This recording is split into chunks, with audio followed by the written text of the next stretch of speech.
Yo, what is up guys? Welcome to another Wild Rift video, and in today's video I'll be teaching you guys how to play jungle Fiora.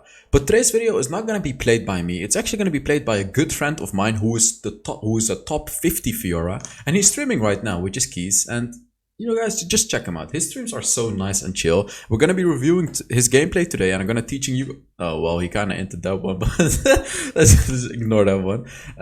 So yeah, check him out. His Twitch is in the description. So let's now talk about how to build jungle Fiora, and you can find timestamps in the description to skip to the gameplay.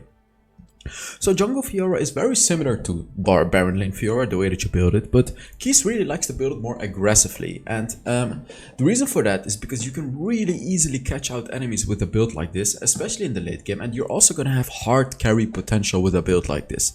So with Fiora, you do always start with the Trinity Force. It's a core item. Always, like just always. Start with the Sheen, by the way. This item is the biggest damaging item that you can get. Sheen is literally a mini Trinity Force. In every single video where you have to get a Trinity Force, I tell you guys to get a Sheen. Jesus, my hair looks so bad. 1 second. I tell you guys to get Sheen very, very fast. So make sure you get that one early on, because it's really going to improve your damage a lot.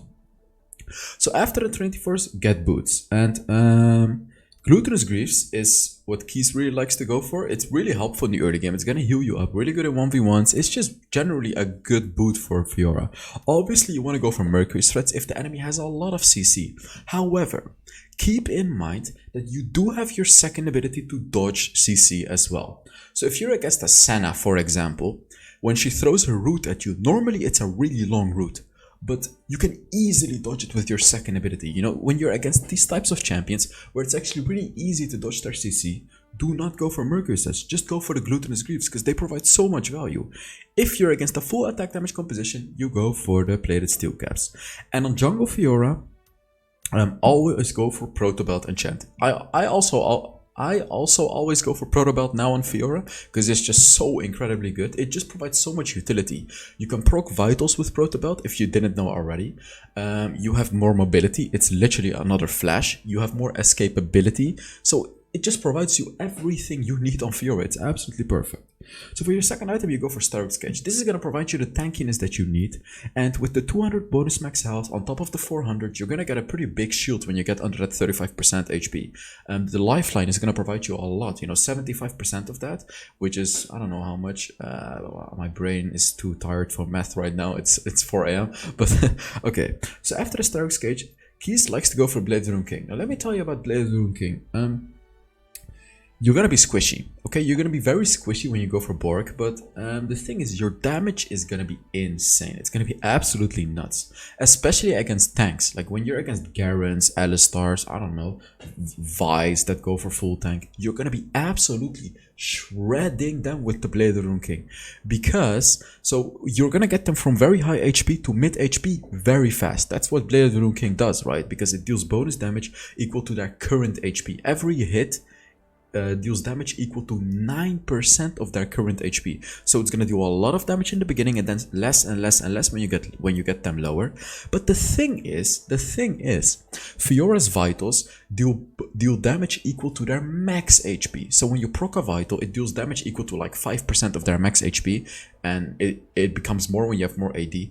Also, your ultimate deals damage equal to max HP.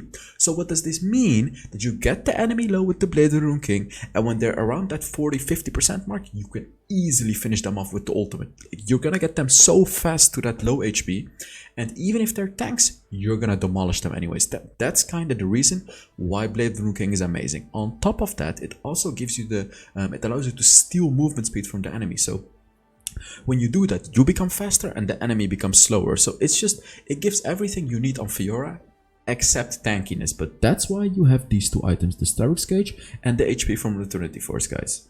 However, if you feel like you need a Guardian Angel early on, because the enemy has a lot of burst damage, or you're against a Rengar or something like that, just get the Guardian Angel, because Guardian Angel is going to provide you so much value as your third item when you're jungling against like a Rengar or something like that, because it gives you a lot of armor, it gives you the Guardian Angel, and you know, it also gives you attack damage.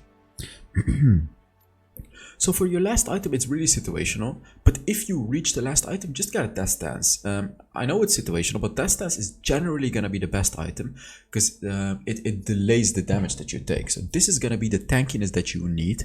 And the reason is because you have so much lifesteal. You have 10% from the Death Stance, you have 10% from the Blade Rune King, and you have 8% from your boots, so that's 28% lifesteal. So all the delayed damage, you're easily going to be able to heal it back up.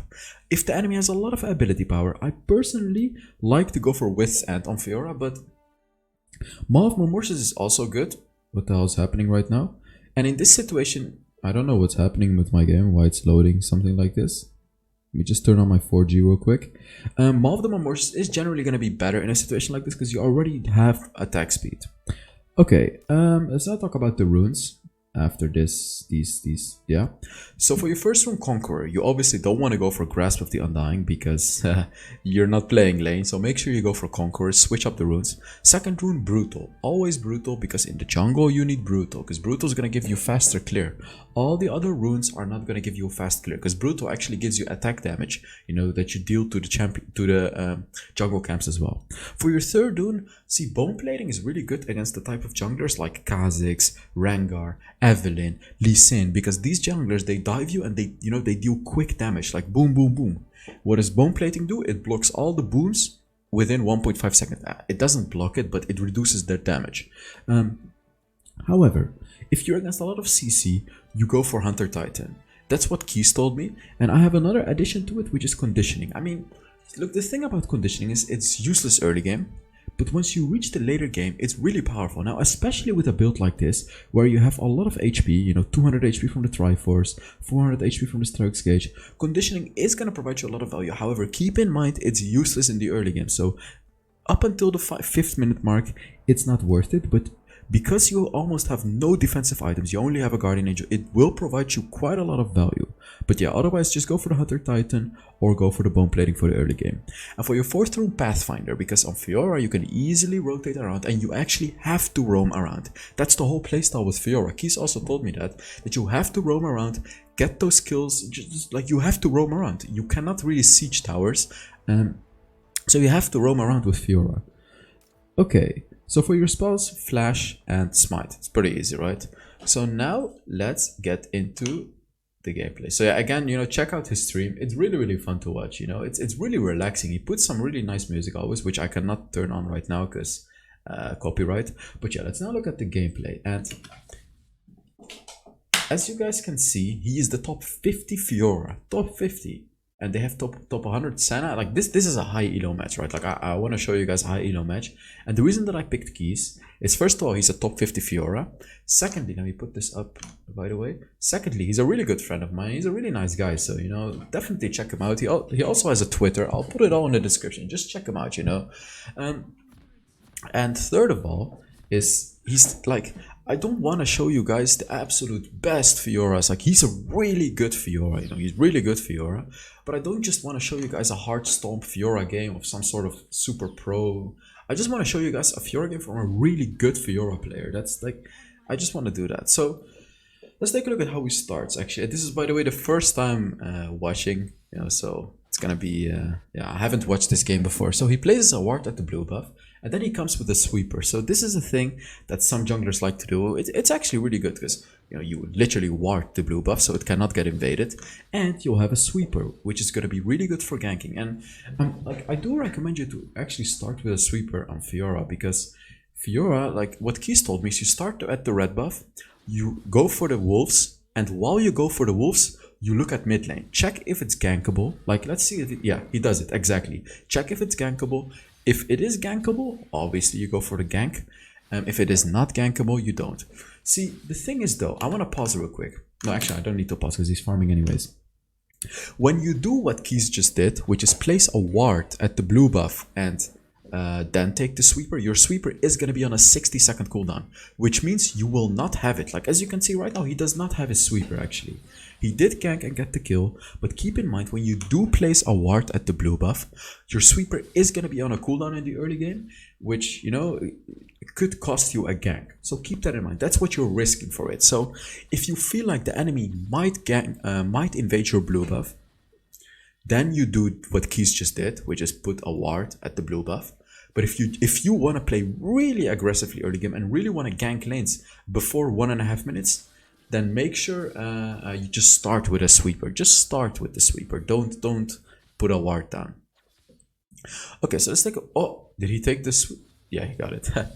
So he takes the blue smite here. And I really like that he takes the blue smite because it's really good on Fiora. It helps you to catch out enemies very easily with the blue smite. I mean, red smite is not the worst with Fiora. But the extra slow can be really nice on Fiora, because if the enemy flashes away, things like that, you only have your third ability to slow the enemy, so you don't have any major CC ability. That's why the blue smite is actually going to be really good. So let's take a look. He's closing up on level 5 and he's looking for a gank here. He's waiting for the perfect moment, and it doesn't look like he can gank the lane, but he's just waiting in the bush, waiting for the enemy to step up. And if he sees that this enemy steps up, then he will go in. So here he tries to do some damage. Oh, he actually got it. So what he did there is he was just waiting for the enemy to step up. Like, his team was fighting under the turret. As a jungler, you can just wait, right? You can just wait in a situation like that. Your teammates can literally see you. So they're going to play a little more aggressive, maybe bait the enemy. So what happened there is that his teammates got the Kaisa low, which allowed him to just clear her up. You know, smite and first ability, boom, easy kill. So that was a really clean gank. He waited behind the wall as well. If you rewind, enemies will not be able to see him because he's behind the wall. That's how the game works. And he got the kill. Like, these were really clean ganks. The first gank that he did was because he saw that the bot lane needed a gank. And the second gank also really, really nice. So Kies told me that normally his jungle rotation is red buff, wolves, and while you walk to the wolves, you look at mid lane if you can gank. And if you cannot gank, you go to the crux. I think they're called the crux. You know, these ones, the ones that are here, where my face is right now. And while you walk to the crux, you look at the bot lane. Can I gank the bot lane or not? That's what Kies really likes to do. And then he takes the scuttle, the level, the scuttle at the bot side. Oh, this is not good. Yeah, here he uses his smite, slows the enemy and catches him again. Really, really nice. He's just really catching out enemies very effectively. Like, you can see that with good map awareness, you can get a lot of kills. All 3 kills came from really good map awareness. He's just seeing where he can get those kills. Well, actually, no, the second kill was just a good gank, but he just has really good map awareness. And you can see, like, I don't only want to be talking about how to play Fiora, but you can see that he's just moving his camera all around everywhere. He's just scanning the entire map. He has a million eyes everywhere, and this is what you really have to do, because I've seen this a lot with low elo players. They don't look at what's happening on the map, and this is so incredibly important to just look. And here, I'm gonna pause the video. I'm gonna ask you guys to test your knowledge. This is gonna be a hard one. This is probably gonna be one of the hardest test your knowledge that I've done before. This was a perfect ultimate. Perfect as in perfect timing. Why? There are several reasons. Why? I'm gonna rewind it. Why was this a perfect ultimate? Let's take a look at it, okay? So here I will teach you guys a very valuable lesson about ulting with Fiora, because a lot of people don't know when to ult. So let's take a look at this. This was perfect. Why was this perfect? Pause the video right now and put it in the comments why this was an absolute perfect ultimate, okay? Put it in the comments. Pause the video because I'm going to explain it right now. So the reason that it was perfect is quite simple, yet some of you might not get it, which is the enemy that he ulted on used all of her or his mobility, which is Camille. Camille used her hookshot to engage. After she had used her hookshot, he just ulted her. She cannot escape from it anymore because she has no hookshot. And his teammates were following, so he could easily kill her with the ultimate and then create a healing aura for his teammates. So this is a thing with Fiora. You should not just ultimate enemies, guys. Use your ultimate on enemies where you think, like, and there are several thinking processes behind using your ultimate. First of all, can I kill this enemy? Secondly, can this enemy escape? Third of all, what can he do to escape, right? Flash abilities. Can his teammates save him? Can I slow the enemy enough to get him? These are all the things that you have to keep in mind when using your ultimate. And when you do get to proc your ultimate, and when you do get the kill, which also procs your ultimate, it becomes incredibly valuable in a 1v1 and in a team fight, because it creates a healing aura for you and your entire team, guys. The ultimate is so powerful if you proc it effectively. It's just amazing. And to increase your chances by a lot of doing a good ultimate, use it on an enemy after he has used all of his mobility already, like the Camille right there. So this was not very simple, but you should have gotten it. Like, if you're a high elo player, you should have definitely gotten this one. If you're a low elo player and you did not get it, then just keep doing these, test your knowledge, because if you keep doing them over and over again, your knowledge is gonna increase a lot on these champions, and that's what's ultimately gonna win you the games, right? Like, if you don't know when to use Fiora's ultimate, you're gonna be garbage at her, because it's one of the most important things about her kit, the ultimate, the finishing off ability. Like, this is the ability that can absolutely finish off enemies. So here he did an objective because they got 2 kills, and you can see 2 enemies in the top side. It's a free herald right there, right? Like, that was a free herald. Let's take a look. He's 4-0, which is really, really nice. Just gonna take his jungle, and yeah, there's really no objectives up. And Kies really told me, just gank. With Fiora, and not only gank, just look for fights. Look for these skirmishes here. You can see, yet again, he's skipping his jungle, going for the gank. You can see that he's playing very aggressively. And here, look at this.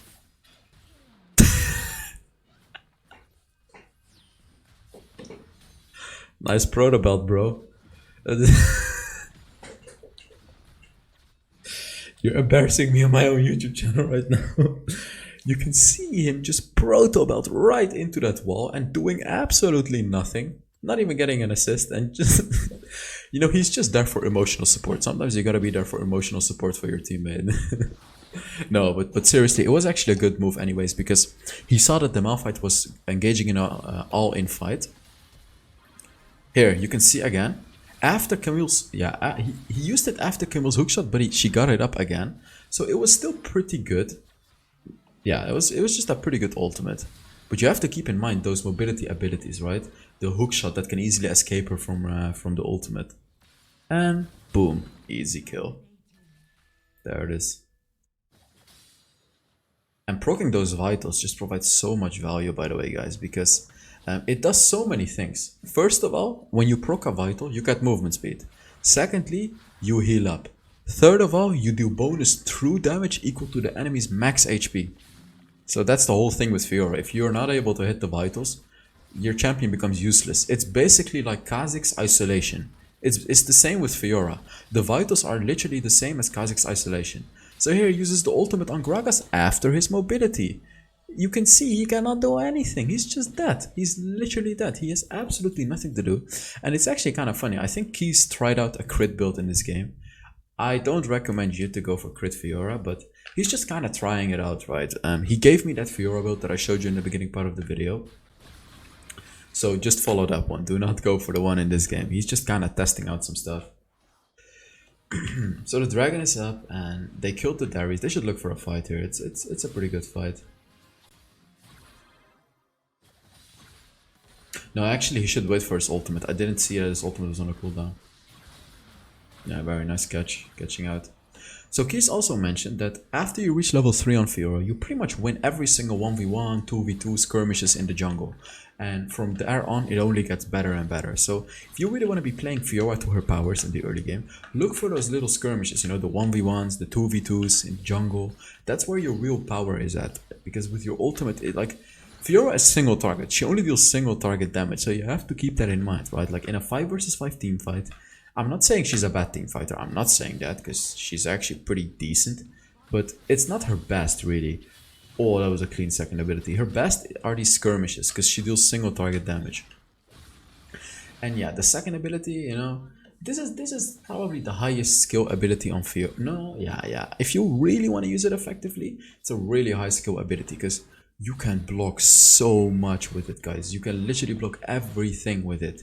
Now, there are some easy things that you can block, like Senna's second ability, you know, the root, or the well, Camille's ultimate is not easy, but I find it pretty easy. But you know, you can block Camille's ultimate. You can literally block Camille's ultimate. You can block Darius' ultimate. You can block Garen's ultimate. You can block Malphite's ultimate. You can block all these things. I know it's hard, but practice makes perfect, and you should really put your head to it. So what helps me personally with blocking these abilities is, like when you're playing against a Garen, what you should do is not only focus on just hitting the vitals, just focus on, okay, when you're at 50% HP, for example, nice. I'm gonna talk about why that was really good after, by the way. When you're at 50% HP against a Garen, for example, you have to pay attention and keep your finger at your second ability, because there is gonna be a moment where Garen is gonna use his ultimate. And when you block it with your second ability, I can guarantee you that you'll win 9 out of 10 fights against a Garen. 9 out of 10. So keep your finger at it. Also, when you're against a Malphite, you know, you kind of have to predict when he ults. Like when it looks like he's gonna ult you, keep your finger on that second ability, which is gonna increase your chances of blocking it. Same against a Camille. When you think she's gonna ult, just keep your finger on the second ability. When she does it, boom, smash your finger on your device. Just boom, you know, just do it and you're gonna block it. That's the major tip that I have for your second ability. Really pay attention to what you want to block. Don't just think like, yeah, I'm just gonna react to it, because no, you're not. Pay attention to it, keep your finger on top of the ability, and really put your head to it. Say to yourself, I can do it, and put your head to it. Look at where the Camille is, and boom, you block it, guys. You got this. Oh. Yeah, so earlier that dive where he killed the Sona, it was really good because he used his proto belt and his first ability to dive a target who has 0 mobility. Quite often there's like backline champions that have 0 mobility, like Jinx, like Sona for example, like Nami. You know, these types of champions, if you dive them with Fiora, you can easily kill them. Obviously they're gonna flash away, but you can just chase them with your first ability. You have to keep in mind, however, to not dive too deep, because often when you're on these types of champions, you're gonna be diving very deep, and he did die under the turret there, you saw. So he went a little too deep. But in a teamfight situation, you know, where everyone is busy, you can actually find those catches. Like you can catch out the enemy who has no mobility and just kill them with your ultimate, because your ultimate is gonna deal an insane amount of damage to them. Especially when you have a Blade of the Rune King, you're going to be absolutely shredding those enemies. Absolutely shredding. Doesn't even matter if they're tanks or not, because you deal percentage HP with all your attacks. Yeah, here you went too deep again, actually. That was not good. So let's take a look here. So I think he's now looking for a vulnerable target here. He's just chilling. He had to use his first ability. So he goes for the Sona, which I really like. But the Camille actually ulted him, which didn't allow him to chase the Sona. But you can see that he is looking for those vulnerable targets, which is the Sona. You know, you don't want to leave the Sona alone, because she's going to be healing up the team so much. So exactly as I just said, he was just kind of waiting at the Dragon Pit. It didn't go exactly as planned, but the thinking process was there, right? Like where he wanted to dive the target who was very vulnerable and squishy. Everyone was busy, so he went on the Sona, used his ultimate, but unfortunately Camille used her ultimate on him, which didn't allow him to chase the Sona. But the thinking process was right. That's what you want to do on Fiora, guys. I talk so much, man. I talk so much. Oh yeah, by the way, guys, if you're enjoying these types of videos where I review others' gameplay and, you know, just videos like this, give the video a like. And yeah, you've already put your test your knowledge in the comments, but yeah, just, you know, put some stuff in the comments. I'm doing a skin giveaway as well. Might as well. Also on Instagram, blah blah blah. Yeah, who cares? It's kind of funny because with the last skin giveaway, this has never happened before. All 15 people have claimed their skin. This has never happened before. Like normally it's only like 10 people that claim their skin, which is still a lot, but not 15, not every single one. This time every single one claimed his skin, which I find so funny and amazing. Like every single one that I've put in that comment has claimed their skin, which, you know, shows that people are still watching my videos. The people that watch the older videos are still watching, which is just really nice. Oh, here he got a really good ultimate on the Darius.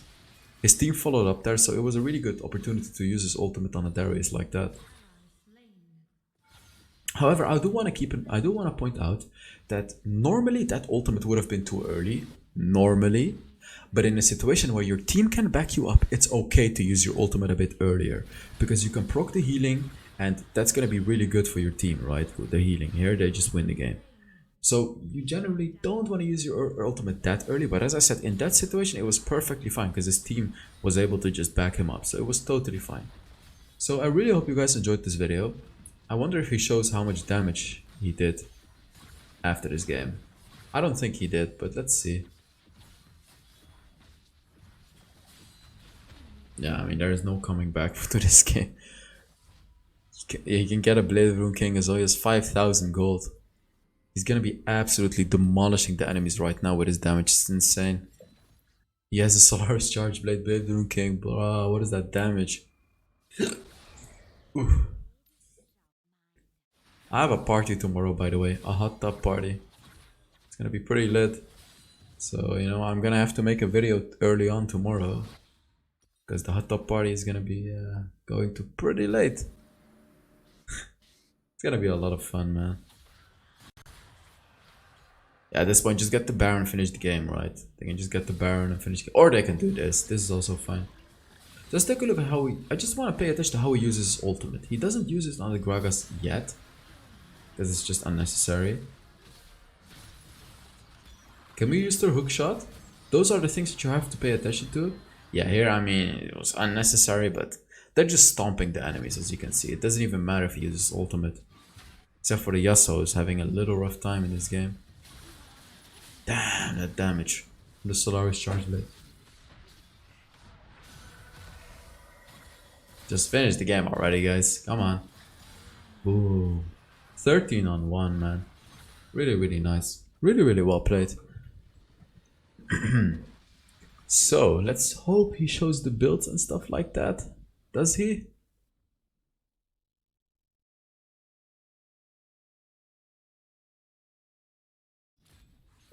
Plus 11. Oh my god, that MMR hurts, man. I feel that one personally. Oh, he does. Okay, he did 27,000 damage, which is pretty good, but his teammates also did a lot of damage. But the thing is, he did a lot of effective damage. Oh, okay. He did a lot of effective damage. Like you saw, he caught out those enemies in the early game with those ganks. So it doesn't really matter that he didn't do a lot of damage. So thank you guys so much for watching. Thank you to Kies for, you know, sending this video and giving all the tips, giving the build. And yeah, I will see you all in the next Wild Rift video. Bye bye.